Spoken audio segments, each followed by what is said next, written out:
Hi, I'm Hannah from Hannah's Hobby. It's been a while since I've been on here. I've had a lot of projects to do and a lot of other stuff going on, so I'm going to give you 3 tips this week to make up for the last couple weeks that I haven't been on here. The first tip I'm going to do is finished is better than perfect. I struggle with this a lot because I like things to be perfect most of the time. And I try not to let it bother me, but sometimes it does. But that's one of the tips I'm going to give you is finished is better than perfect. If you have a project that your seams don't line up, it's fine. It's not going to be perfect. Nothing is perfect in this world. I've never made a perfect quilt. And my husband reminds me of that all the time, that it's never going to be perfect. Just let it go and move on to the next step. So that's tip number 1. Finished is better than perfect. Don't let it bother you. The next one is, if you're a beginner sewer or if you've been sewing a long time, start small. Don't start with a really big project. If you feel like you're overwhelmed when you've been sewing for a while, if you've been sewing for 10, 20 years, whatever, it doesn't matter. If you think you're overwhelmed, just put it away and start small. Get something smaller to work on and then go back to the bigger project later.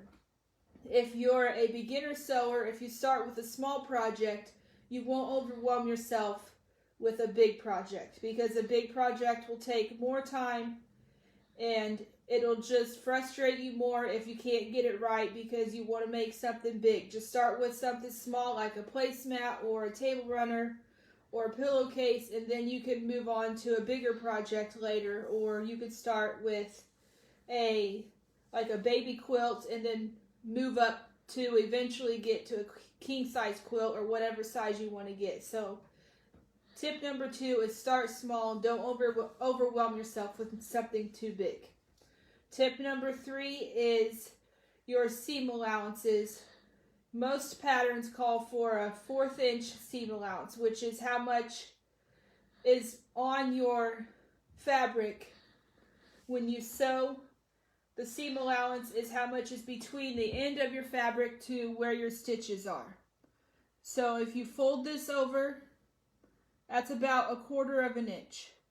So right here on this fold is where your stitches would be when you sew to another piece of fabric. So this is called your seam allowance, is how much from the end of your fabric to where your stitches are.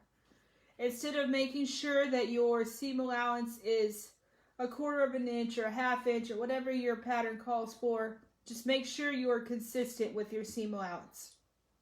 So on a 1/4 inch seam allowance, usually you try to line it up with a line on your sewing machine or the end of the side of your presser foot or whatever.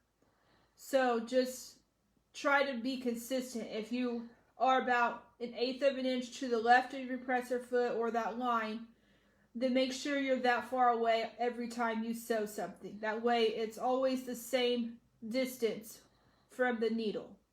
If you try to line it up every time and you get off just a little bit, then you're going to have your whole project off. So instead of making sure you have the perfect seam allowance where it's the same measurement every time, just try to be consistent with your seam allowance.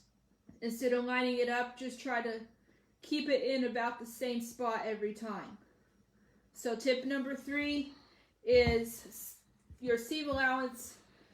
Just be consistent instead of trying to line it up at the same spot every time. If you're consistent, you're going to come out better in the end than you would be trying to line it up on the same line in the exact same spot every time.